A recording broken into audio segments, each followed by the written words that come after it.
Just first time heifer.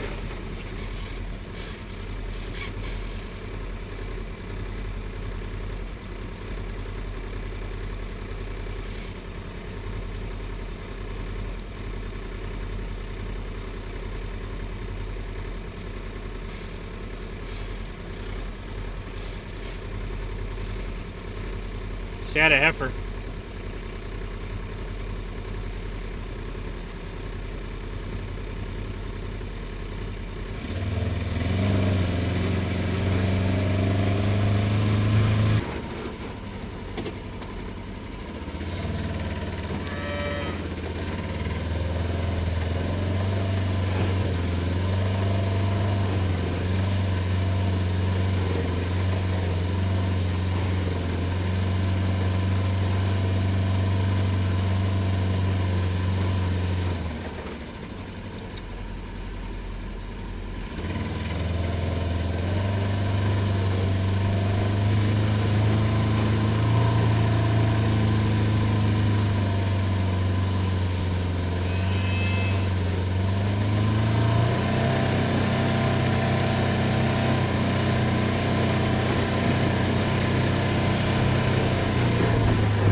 This one was born this morning.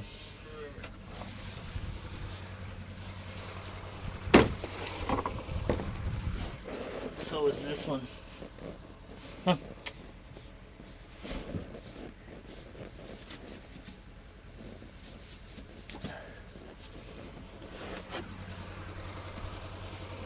So we had 2 heifers born this morning, and then 1 born yesterday yesterday morning. Yeah. So we had 2 heifers born this morning and 1 yesterday morning. And the rest of them, me and Jeremy went and bought them. Alright, so today's August 21st. I haven't made a video lately, and all we've really been doing is doing some dirt work. Started working on some lanes, and just trying to do a little bit here and there, and trying to survive. Today is supposed to be our last day at 100 degrees for at least a little while. I think tomorrow is supposed to be 98, so it'll feel a lot better than we've been between 100 and 102 all week, or maybe a little longer than a week, at least the last 10 days, and then heat index 105 or so. So we've been burning up and just trying to get what we could get done. Like a couple days ago I was on the dozer, and it felt like I was just gonna catch on fire. So it's hard to do anything like that when it's that hot. So like after about an hour running the dozer, I was like, I gotta get off of this and go find something else to do. So we have done a little bit of lane work. We hauled some manure that we had piled up behind the barn that would dry down. Basically, it was just dirt. We hauled it to the new land. We're going to use that to fill in those holes and to fill in those washouts. And then yesterday we had 2 cows calved. One of them had a heifer. The other one had a bull, and had to pull the bull, and it was born dead. And then this morning we had a cow and a heifer calf, and they both had heifers. And then just had that one calf this afternoon, and she had a heifer. So yesterday we decided we probably need to set out a bunch of houses so that we're not scrambling in the morning, when there's a handful of babies being born, or that were born, trying to get houses out for them. So it's always nice to be ahead of that, and that's what we were doing. And we probably got like 20 houses set out, and Wes was working on a chainsaw, getting it ready to go to clean some fields up that have a bunch of dead trees in them. And he said he was getting pretty hot, so he went and got on the computer for a little while and found on Craigslist that somebody was selling some heifer calves that were a week or 2 old, and they wanted $100 a piece for them. and they weren't too far from here, so we went and looked at them. They had 16 heifer calves. I think 2 of them are crossed with Jersey. At least that's what they look like. And they came from a dairy that they said was northwest of Fort Worth and around Wichita Falls. And they were in Sulphur Springs with they went and picked up the calves up and then went back to Sulphur Springs with them, and were feeding them for about a week and decided they'd be better if they got rid of them. Something about they had some bull calves too that they had sold, so me and Jeremy ended up buying the heifer calves, all 16 of them, for $80 a piece, so it was a pretty good deal. Yeah, so we got them back yesterday and got them fed, and then we had the 1 heifer from yesterday, and then we had the 2 this morning. So now we got 19 on a bottle, and then that 1 this afternoon we'll get her in and get her going too. So we'll have 20 on the bottle right now. And it's kind of like what I was saying before, where on August 20th that we'd probably start calving and get rolling, even though our first due date was September 1st. Because with this heat, they like to start calving 7 to 10 days early, and that's kind of the normal thing. And so yeah, if we stay on this pattern, we're basically starting the full swing of calving season. So not expecting anything dramatic where we have 10 in one day yet, but 2 or 3 or 4 here and there is probably going to be the normal for a little while, and then it should really take off. But right now, other than the normal stuff, we're just gonna start setting out some houses. Houses are all stacked up over there. We usually take them in the summer or at the end of spring, take them, power wash them, and stack them, and then they're all stacked up over there, so we need to load them up. I carry 1 on the forks, and then Jeremy's carrying 4 to 5 at a time on the trailer. And then we take them over there, set them out, line them up, and then go back and get 5 more, or 5 or 6 more. On this side, we got the polydome houses that we've had. Some of them houses are 20 years old. The newer version of them, we've had, oh man, Jeremy had to be like 8 years old when we got those, so it's 15 years. And then the newer houses over here with the panels stuck to them with the bucket holders and the bottle holders on top of the panel, we got those last year. So we have 134 old houses and then 100 brand new houses. The brand new houses are they're made from agroplastics. They are SL Rancher is what their model is. They got like 3 or 4 different ones to choose from, and we got the SL Rancher. It came with the house, the panel, the bottle holders, the bucket holders, and the buckets all in a package deal. And we looked at polydome, we looked at calf tail, and we ended up going with the agroplastics. Salesman was pretty good, and they were a little cheaper than the rest of them. So they're really sturdy. I mean, I have no problems with them at all. So we're gonna get to moving houses and setting up some lines.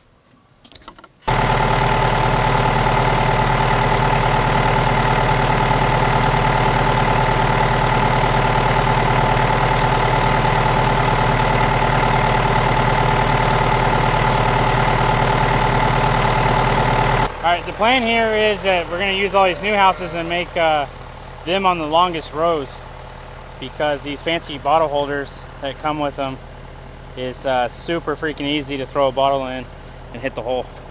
So just to make it easy on us passing out bottles, they're going to be the longest rows, and then the old houses are going to be the shortest rows.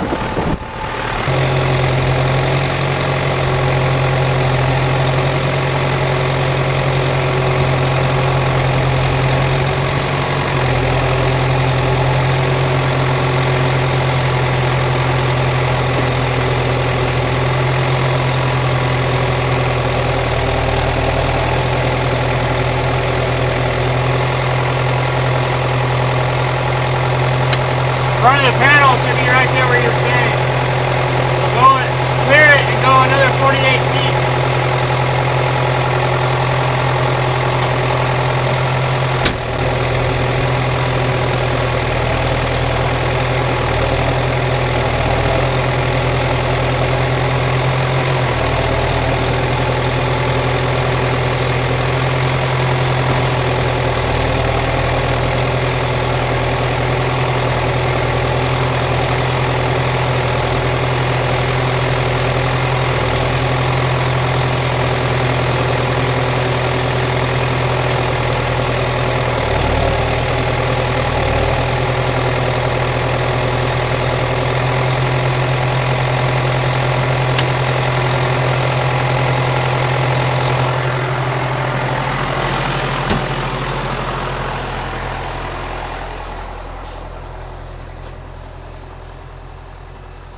Ah, I was close.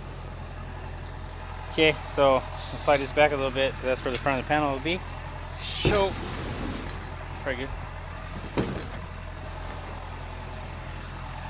We're trying to square them off the V-lane and have them facing north and south this year. Just about every other year we'd have them facing straight up the hill, so it'd be like southeast. But then the problem is with them going uphill a little bit, the water likes to run down into the house. So we're hoping to face them straight south this year. Would give them a better breeze, but then you kind of have to worry about the north wind. Not so much on these polydome houses because I think they're a little bit more made for colder weather. But with all the vents on the new houses, we'll have to make sure they're closed with the cold north wind. But it would block the cold northwest wind. Yeah. So anyway, what was I saying? Oh, we're trying to square them off the fee lane because the fee lane is going straight north and south. And then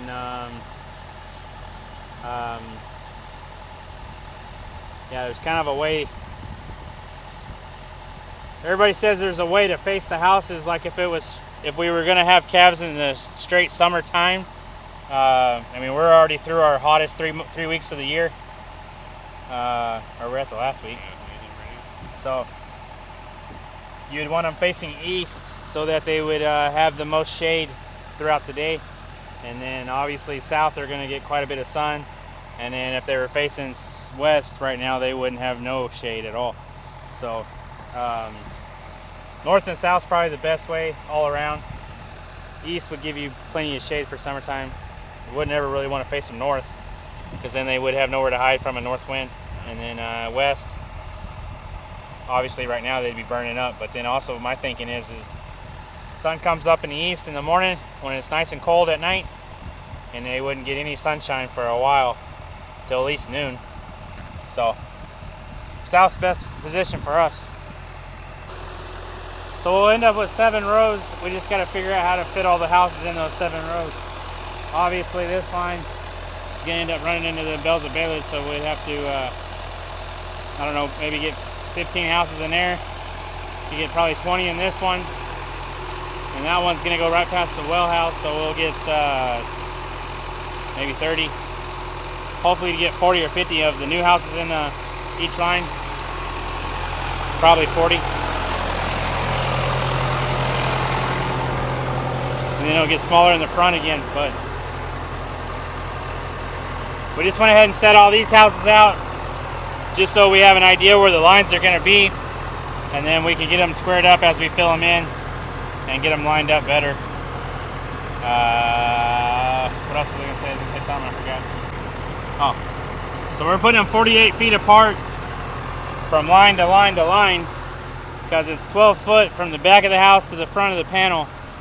So 48 foot would let us have the first time, a second time, a third time, and then we would have where we drive in front of the houses.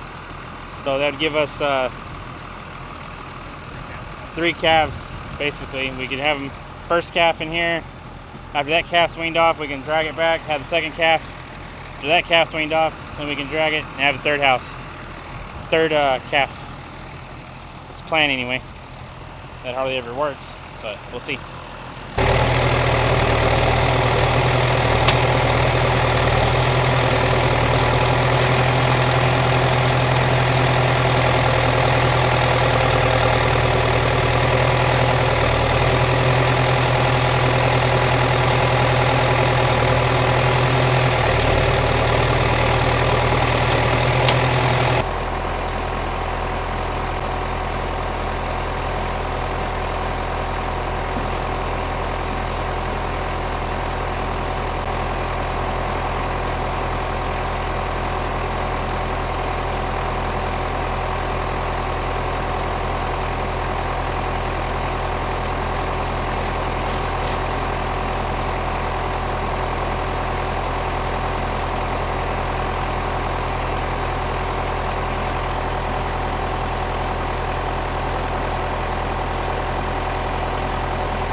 Well, somebody gave Wes that chainsaw. It wouldn't run at all. It wouldn't start, wouldn't do nothing. And one of his old chainsaws that he's had forever, it won't run all that great either. Actually, I think right now it won't even start. But anyway, and then he was having trouble with his weed eater too. His weed eater's only a couple years old.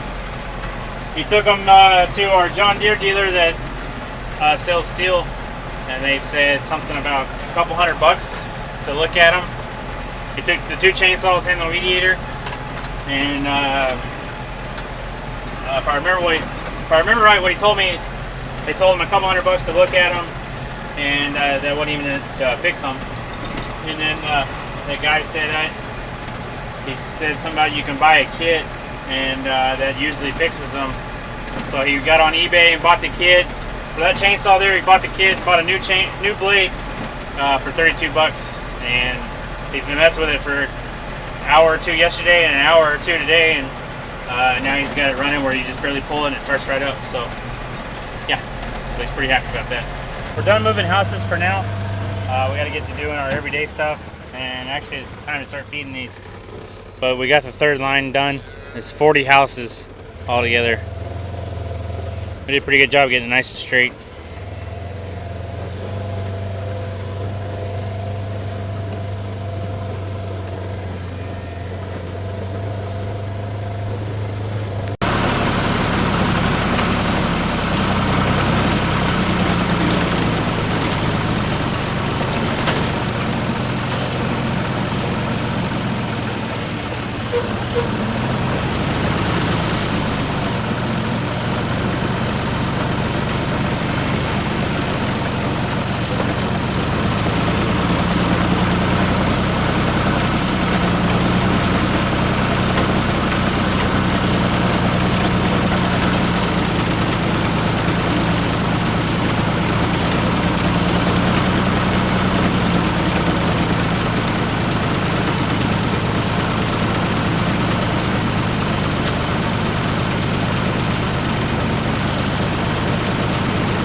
So what were we thinking buying 16 calves when we're about to have over 600 calves are born? Add to the herd.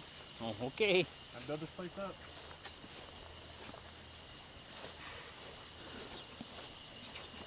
Come on. Come here.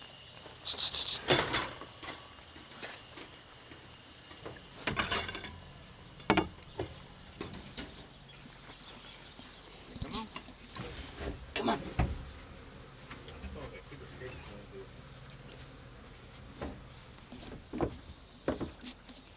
Come on.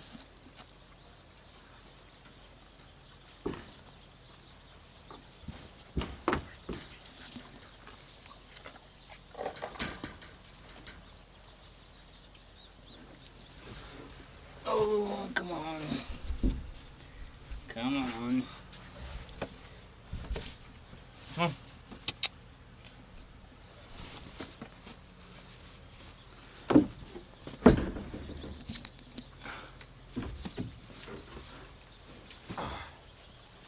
You knew where it was the whole time. What were you doing back there?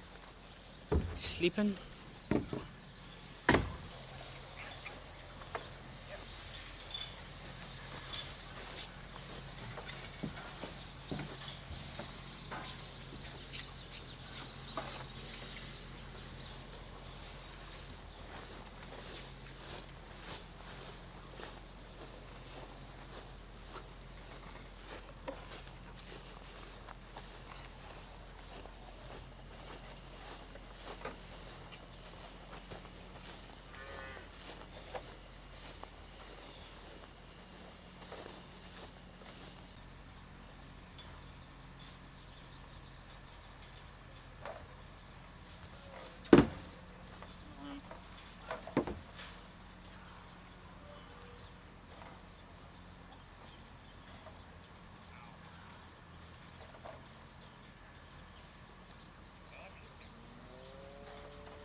one of the ones that was born this morning. So the new one from this morning ate all of her bottle. The other new one from this morning ate about a little over 3/4, and then acts like it's full. And then the one from yesterday morning is finishing it up. The rest of them ate. Everything looks pretty good. So we'll get these bottles picked up and get them washed and call it a day. But yeah, this is what's been going on around here. Sweating to death and getting ready for these calves. We still got, well, there's like 40, 50 calves hutches out here, so still got 170, 180 houses to put out, and then in about 4 weeks they should be almost full. So yeah, we still got a lot to do. All the way around, we still got a lot to do. So with that being said, thanks for watching. Don't forget to comment, rate, and subscribe. Share it with your friends and all that good stuff, and we'll see you on the next one.